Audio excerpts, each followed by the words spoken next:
सम्माननीय मोहनचंद मांझी जी, हमारे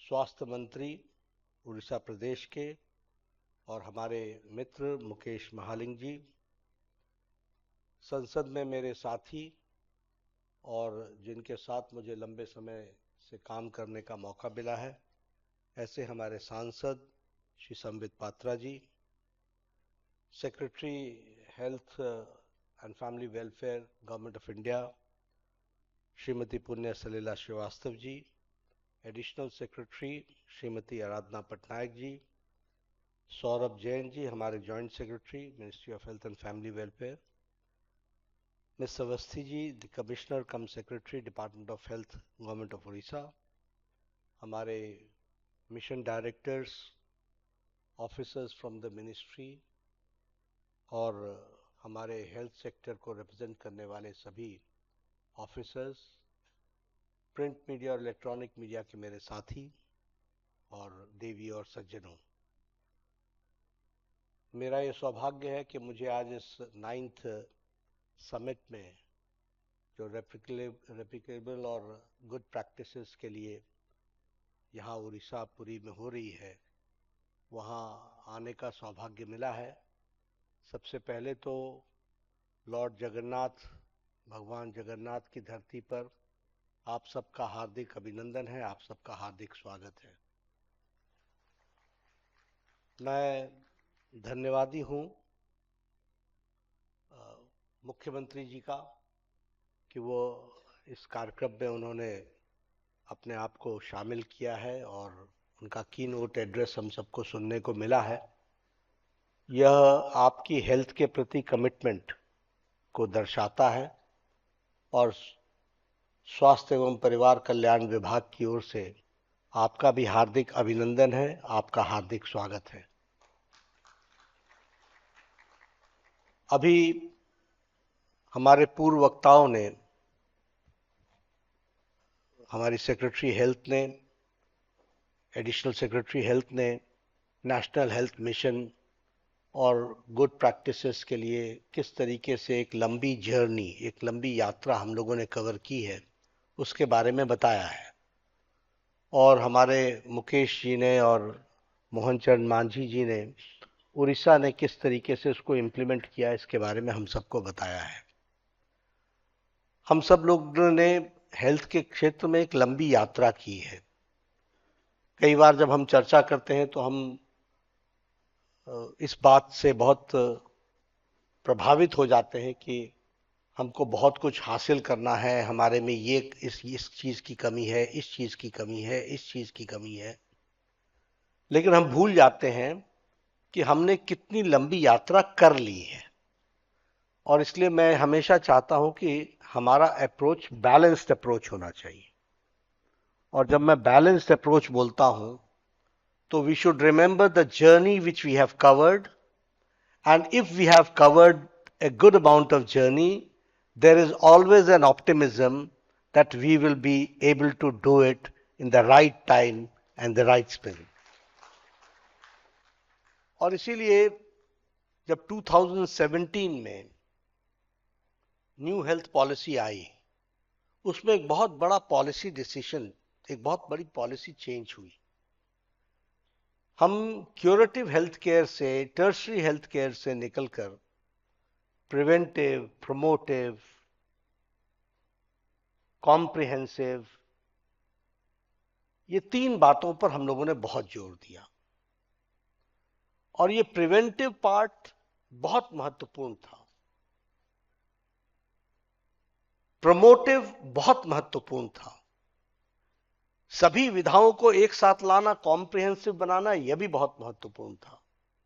और इसके साथ साथ फिर हमने curative, palliative, rehabilitative, tertiary health care, इस सब पर जोर दिया। तो ध्यान में ऐसा आता है कि 2017 से we have gone for a very balanced approach, where we are taking care of the primary health care, where we are taking care of secondary health care, and we are taking care of tertiary health care. At the same time, we are also going for a comprehensive health care.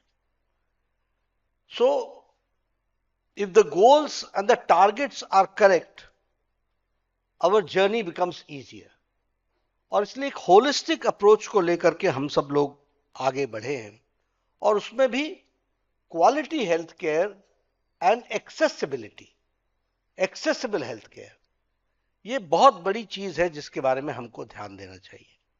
और national health mission ने जो primary health care में काम किया, विशेष करके आयुष्मान आरोग्य मंदिर में जो काम चल रहा है, ये भारत, देखिए, when we talk about India, we don't talk about a country which has got a 5 million population, 10 million population. When we talk about 1.4 billion population.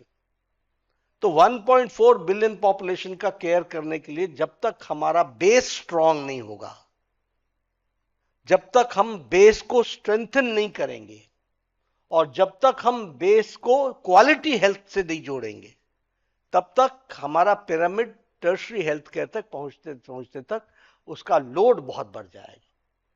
इसलिए बहुत अच्छा काम नेशनल हेल्थ मिशन ने किया है, और मैं ये कह सकता हूं कि हमारा जो प्रोग्रेस है वो बहुत ही इंप्रेसिव प्रोग्रेस है। अभी एमएमआर के बारे में बातचीत हो रही थी, मुकेश जी ने उड़ीसा, जिसके बारे में कई बार चर्चा होती थी कि उड़ीसा में हेल्थ में ये कमी थी, वो कमी थी, कभी इस बात की चर्चा होती थी। आज वो एमएमआर, मैटरनल मोर्टेलिटी रेशियो में आज वो तीव्र गति से आगे बढ़ रहा है, और उसने अपने आप को देश में स्थापित किया है। आज वो आईएमआर में अंडर 5 मोर्टेलिटी में। और मैं हमेशा कहता हूं कि always look towards positive side. Glass आधा खाली है या आधा भरा हुआ है, इसको समझना बहुत जरूरी है। And when I say so, I would like to inform that in IMR, our decline is double than the global decline of MMR. Global decline से हमारा डिक्लाइन डबल है। उसी तरीके से आईएमआर में हमारा डिक्लाइन डबल है। हम अंडर 5 मोर्टेलिटी में बहुत तीव्र गति से आगे बढ़ रहे हैं। Now, how is it possible? It is possible only because of strengthening the health system at the grassroots level. Our ASHA workers, the training of ASHA workers, the toolkit which we have given, the digitization which has been done, and जिस training के साथ उनको खड़ा किया गया है, और जिस तरीके से मिशन इंद्रधनुष का second phase, third phase, fourth phase, इस तरीके से जो लेफ्ट आउट थे उनको उनकी इम्यूनाइजेशन की गई, ये सारी बारीकियों का कारण है कि आज हम एमएमआर, आईएमआर, अंडर 5 मोर्टेलिटी, इन सब चीजों में हम तीव्र गति से आगे रिड्यूस किए हैं। इस बात को हमको ध्यान में रखना चाहिए। अब मलेरिया की अगर हम बात करें तो WHO भी बोलते हैं कि मलेरिया में हमारा रिडक्शन, जो WHO की वर्ल्ड मलेरिया रिपोर्ट है 2020-24, वो हमें अप्रिशिएट करती है और कहती है कि मलेरिया केसेस में रिडक्शन हुआ है। वो जो LLI किट्स होते हैं उसमें आप लोगों ने कितना काम किया है, और किस तरीके से हमने मलेरिया को भी रोकने में अपने आप को आप सब लोगों ने झोंका है, वो हमको देखने को मिलता है। उसका रिजल्ट हम ही नहीं, दुनिया भी अप्रिशिएट करती है कि we have done good. Tuberculosis में अभी जो WHO की ग्लोबल रिपोर्ट आई है, उसमें हम ट्यूबरक्लोसिस के बर्डन स्टेट से निकल करके इरेडिकेटेड स्टेट में हम आकर के खड़े हो रहे हैं, और ये हमारी स्थिति बनी है। और हमने टारगेट को डाइल्यूट नहीं होने दिया है। हालांकि 2020 से 2022 तक हम कोरोना में फंसे रहे, फिर भी हमने अपना टारगेट 2025 का एलिमिनेशन का, ट्यूबरक्लोसिस का, आप सब लोगों ने तीव्र गति से उसको आगे बढ़ाने का काम किया है, और बहुत अच्छी बात है। और ये जो 100 डेज मुक्त, टीबी मुक्त भारत का जो कैंपेन चल रहा है, वी हैव ऑलरेडी डिटेक्टेड, लोग कहते थे कि 2 लाख केसेस हैं टीबी के left outs, we have already detected 5 lakh TB patients in, और अभी 100 डेज होना बाकी है। तो यू कैन इमेजिन कि हमारे लोगों ने ग्रास रूट लेवल पे कितना एग्जॉस्टिव कैंपेन चलाया होगा जिसके माध्यम से ये पूरा हुआ है। और हम लोगों ने तय किया है कि we are also going to add the many states have added many districts and the total number comes to 455 districts now जहां ये टीबी मुक्त भारत का कैंपेन चल रहा है. But we are also going to add all the aspirational districts and the aspirational blocks so that tuberculosis को 2025 के and तक में रोकने में हम कामयाब हो जाएं और उसकी तीव्र गति से उसको प्रधानमंत्री मोदी जी का जो कमिटमेंट है, हालांकि सस्टेनेबल डेवलपमेंट गोल्स में 2030 तक में हमको करना है elimination, but we are all set. और ये सामने बैठे आप लोगों के कारण ये मैं हिम्मत के साथ कह सकता हूं कि we will achieve by 2025 elimination की ओर हम चलेंगे. ये मैं जरूर कहना चाहूंगा. एक one thing I keep on saying and I will repeat here also. Always understand that the public representatives are your very important messengers. They are very important tools for translation of your policies and programs. But I somewhere see that there is, अब उसका हिंदी में शब्द है उदासीनता. अब उसको मैं English में there is no word which can लेकिन आई फाइंड कि थोड़ा उदासीन रहते हैं आप लोग. मैं हमेशा ये कहूंगा कि आपकी पॉलिसीज एंड प्रोग्राम्स का स्पोक्सपर्सन कौन है? आपके पॉलिसीज एंड प्रोग्राम्स का स्पोक्सपर्सन पब्लिक रिप्रेजेंटेटिव है. वो पंचायत का प्रधान है, वो वार्ड का मेंबर है. Nobody understands what ASHA workers do. They understand because they are directly connected to them. Nobody understands what CHO does. Nobody. Nobody understands what your doctor does. Always there is the doctor is absent, doctor is absent. Nobody understands that it is these medical officers, senior researchers, senior residents and junior residents who do a duty of 48 hours and 36 hours. Nobody understands. Who translates all this? This can be translated by public representatives. और जन भागीदारी इस tuberculosis के programme में has played a very important role. This I would like to say. And I would appreciate कि आप सब लोगों ने उनको on board लेने का प्रयास किया है. आप सब लोगों से ज्यादा हमारे संवित पात्रा जी दिन भर में लोगों से मिल लेते हैं. हमारे एमपी साहब, क्षमा करिएगा मैं नाम लेना इनके बारे में बताना भूल गया. He is doctor Sambit Patra, a medical practitioner who is now into politics. How we can utilize such services? इनका यूटिलाइजेशन होना चाहिए. इनको हम लोगों को किस तरीके से they can become the spokesperson. और इसलिए मैं हमेशा कहूंगा कि पंचायती राज इंस्टीट्यूशंस को ऑन बोर्ड लीजिए for your primary health care, from your promotive health care. इसके लिए बहुत बड़ा आप एक उनका उपयोग कर सकते हैं.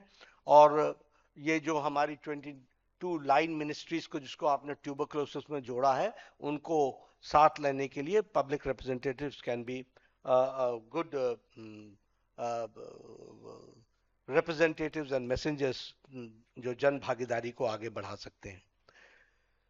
एक विषय बहुत महत्वपूर्ण है क्योंकि इट्स लाइक दिस दैट एक तरफ तो हम हेल्थ की चिंता कर रहे हैं, दूसरे तरफ हम हेल्थ के प्रॉब्लम्स को भी बढ़ा रहे हैं. हम नहीं बढ़ा रहे हैं, एनवायरमेंट बढ़ा रहा है.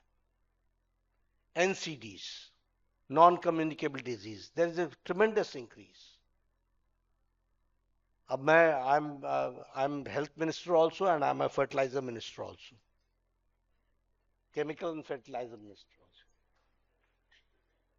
So we have to understand the balance. We have to reduce. हमको ऑर्गेनिक खेती की बात जब हम करते हैं, there are many things. You talk about the food habits. तो प्रोमोटिव हेल्थ केयर की तरफ भी हमको अपने आप को जोड़ना पड़ेगा एनसीडीज को कम करने के लिए. हमारे आदरणीय प्रधानमंत्री जी ने कहा है 10% of oil consumption in every household has to be reduced. This we have to take it as a movement.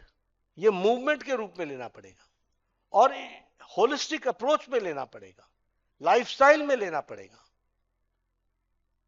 योग और हमारे लाइफस्टाइल डिजीजेज जो हमारी डेवलप हो रही है उसके बारे में हमको सोचना पड़ेगा, अपने में चेंजेस लाने पड़ेंगे प्रमोटिव हेल्थ केयर के लिए. और इसीलिए जब हम कहते हैं, और इसमें एनएचएम ने बहुत अच्छा काम किया है, क्योंकि हम एक तरफ इसको रोकने की जब हम बात करते हैं आयुर्वेदिक आयुष्मान आरोग्य मंदिर के तहत, तो उसमें हम अर्ली डिटेक्शन स्क्रीनिंग, इस पर हम बहुत बड़ा जोर दे रहे हैं. और हम लोगों ने तय किया है कि 1,76,000 जो हमारे आयुष्मान आरोग्य मंदिर हैं, इनमें हम स्क्रीनिंग करेंगे. और स्क्रीनिंग किस चीज की करेंगे? हम स्क्रीनिंग, वैसे तो पैकेजेस हमारे 12 हैं और उन 12 पैकेजेस पर तो हम लोग वर्कआउट कर ही रहे हैं, लेकिन फिर भी हम इसमें जो स्क्रीनिंग करने वाले हैं 20 फरवरी से लेकर के 31 मार्च तक नेशन वाइड जो स्क्रीनिंग करने वाले हैं, वो डायबिटीज की, हाइपरटेंशन की, और हमारे 3 types of cancer, oral cancer, cervix cancer और ब्रेस्ट कैंसर, इनकी हम यूनिवर्सल स्क्रीनिंग करने वाले हैं. और हमारा टारगेट है अप्रॉक्सीमेटली 37 करोड़. तो 37 करोड़ तक अगर पहुंचना है, आप बताइए बिना पब्लिक रिप्रेजेंटेटिव के आप पहुंच पाएंगे क्या? जबकि screening is voluntary. Who is your instrument? It is only the public representative who can see to it that people reach Ayushman Arogya Mandir and get themselves checked for diabetes, for hypertension, and for oral cancer, or and ladies for cervix cancer and breast cancer. तो इसका भी मैं चाहूँगा कि एक बहुत ही क्योंकि 20 फरवरी से शुरू हो गया है, लेकिन एक मैंने कल ही सलीला जी से, सेक्रेटरी हेल्थ से बातचीत की है कि we should go in a big way and see to it that every person in the country should know that he has got a facility, which facility he has to avail, and see to it that he is a healthy person, और उसके लिए वो काम करे, और उसमें मार्च महीने तक हम उसको पूरा करने में सफल होंगे. एक कैंसर के बारे में भी, जहां केसेस बढ़ रहे हैं और उस केसेस के बढ़ने में lifestyle is a very important factor, और उसके साथ साथ हमारे eating habits is also a very very important factor. तो हमको यह भी देखना पड़ेगा कि हम इसमें भी किस तरीके से जन जागरण कर सकते हैं, लोगों को जोड़ सकते हैं.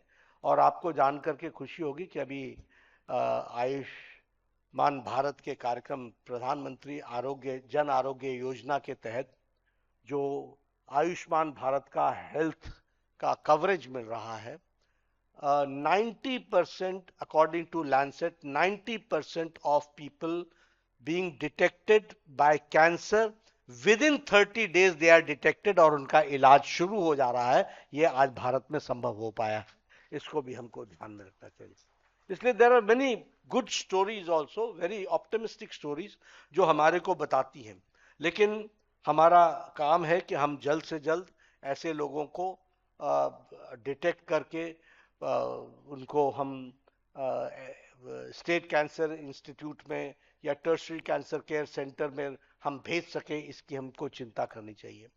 अभी जैसा कि सेक्रेटरी मैडम ने आपको बताया कि हम एवरी डिस्ट्रिक्ट में डे केयर सेंटर भी खोल रहे हैं, डिस्ट्रिक्ट हॉस्पिटल में. अब ना district hospital day care centre खुलता है तो कीमोथेरेपी का पेशेंट वहां उसको फैसिलिटी मिल सकती है, और एक बहुत बड़ी राहत होगी जिसको हम कर सकेंगे. इस साल हम 200 डे केयर सेंटर में ये डे केयर सेंटर शुरू करने वाले हैं. नेक्स्ट 3 years में every district will be having a day care centre for cancer. Now who will do the training part, which is very important component? All this has to be done by National Health Mission. All this has to be done at the, इसलिए base को strong करना बहुत आवश्यक है. And I am very happy कि आपने review mission के बारे में बात की है. I am very happy that कि आपने एनक्वास और सेल्फ असेसमेंट पर आप चल रहे हैं। हम लोगों ने सेल्फ असेसमेंट के लिए सब लोगों को प्रोत्साहित किया है, और वहीं हम एनक्वास पर, नेशनल क्वालिटी असेसमेंट पर हम काम कर रहे हैं। तो ये चीजें अगर होंगी तो ग्रास रूट लेवल पे हमारा बेस सिर्फ एक्सपैंड ही नहीं होगा, स्ट्रेंथन भी होगा, और स्ट्रेंथन होगा तो हम हेल्थ की क्वालिटी को इंप्रूव करने में बहुत बड़ा योगदान कर सकेंगे। एक और हम उसमें इंकरेज करना चाहते हैं, क्योंकि ये चर्चा हमेशा होती रहेगी हेल्थ में कि डॉक्टर ग्रास रूट लेवल पे नहीं है, पीएचसी लेवल पे नहीं है, डॉक्टर इस लेवल पे नहीं है। हम कितनी भी कोशिश करें यह समस्या रह सकती है। इसका इलाज एक ही है, और वह इलाज है होलिस्टिक अप्रोच में। हम जहां आयुर्वेदिक डॉक्टर्स को भी साथ लाते हैं, वहीं हमको इस बात की चिंता करनी पड़ेगी कि हम टेलीमेडिसिन पर भी जोर दें। Telemedicine is the only way, और हब एंड स्पोक मॉडल के तहत हमको उस पर काम करना है। बहुत तीव्र गति से हम काम कर रहे हैं, लेकिन ये सारी चीजों को हम कैसे स्ट्रेंथन कर सकें, क्वालिटी हेल्थ केयर पहुंचा सकें, कैसे हम स्पेशलिस्ट डॉक्टर का एडवाइस ग्रास रूट लेवल पे आयुष्मान आरोग्य मंदिर पर, पीएचसी पर हम पहुंचा सकें, इसको हम जब कर पाएंगे तो हम टाइम भी बचाएंगे, हम मनी भी बचाएंगे, हम क्वालिटी हेल्थ सर्विसेज भी दे पाएंगे, और हम डॉक्टर्स को फैसिलिटेट करके पेशेंट तक पहुंचा सकेंगे, और पेशेंट की बात को भी वहां तक पहुंचा सकेंगे। इस तरीके का हम काम कर सकेंगे। सीएचओस पर हम काम कर रहे हैं, कम्युनिटी हेल्थ ऑफिसर्स पर हम काम कर रहे हैं, उनकी ट्रेनिंग पर हम काम कर रहे हैं। तो इन सब चीजों को आगे बढ़ाने की आवश्यकता है, ऐसा मैं मानता हूं। अभी जो आप सब लोगों ने जो best practices grass root level पर किए होंगे वो रेप्लिकेबल हैं, और हर एक को अपने अपने तरीके से उन सब चीज़ों को रखने का यहाँ पर मौका 2 दिनों के लिए मिलेगा। हम लोगों को बहुत सी बातें जानने को मिलेंगी। बहुत से all India institute of medical sciences ने अब ड्रोन फैसिलिटी को भी स्टार्ट किया है, लेकिन why it should be only limited to tertiary health care, why it cannot be expanded to other services. So especially in hilly areas where traveling is very difficult, for at least for diagnostic purposes we can utilize these services. तो ऐसी बहुत से innovative ideas हमें यहाँ पर सुनने को देखने को मिलेंगे, और आप सब लोग उन बेस्ट प्रैक्टिसेस को एक दूसरे पर को उतारने में प्रयास करेंगे, ऐसा मेरा विश्वास है। मैं तो इतना ही कह सकता हूं कि as policy implementer I am always there to help you, to support you, and I can assure you that under the dynamic leadership of Prime Minister Modi, whatever you want for in the field of health, that will be taken care. एक बात मैं बार बार बोलना चाहता हूं, क्योंकि पत्रकार भी मुझसे पूछते हैं, मैं उनको हमेशा एक जवाब देता हूं, finance is not the problem. और मैं आपको अभी बोल रहा हूं, finance is not the problem. If this government can undertake 22 All India Institute of Medical Sciences within a short span of 10 years, with a recurring amount of expenditure by 2,000 crores every year, which we are ready, if we are ready to see to it that at the primary healthcare level, if your facility has to be facilitated, and through National Health Mission we are giving it, finance is not the problem. We have to ensure that the finances are perfectly utilized and quality healthcare increases. That is this is area bottleneck which has to be addressed. और इसलिए मैं आप सबसे कहूंगा कि मैं अभी कहना नहीं चाहता हूं, क्योंकि मैं भी किसी स्टेट से आता हूं और मैं घूमता रहता हूं, मिलता रहता हूं लोगों से। बहुत सी जगह मैं देखता हूं कि हम लोगों ने फाइनेंस दिया, अभी तक टेंडर नहीं हुआ है, अभी बिल्डिंग नहीं बनी है, अब अभी मशीन नहीं आई है, अभी इक्विपमेंट नहीं आया है। तो all this leads to ultimately what happens the next year, your NHM budget and your program implementation plan becomes less ambitious, because पीछे वाला ही काम नहीं हुआ है। तो all this has to be seen, और इसमें you have to be very careful and aggressive so that you address this also, this problem also. ये मैं आपको अश्योर करना चाहता हूँ। आप सब लोग मिलकर के 2 दिन में जो आपके आउटकम्स होंगे, we will implement it and we will see to it that the other states also implement. Thank you very much for giving me this.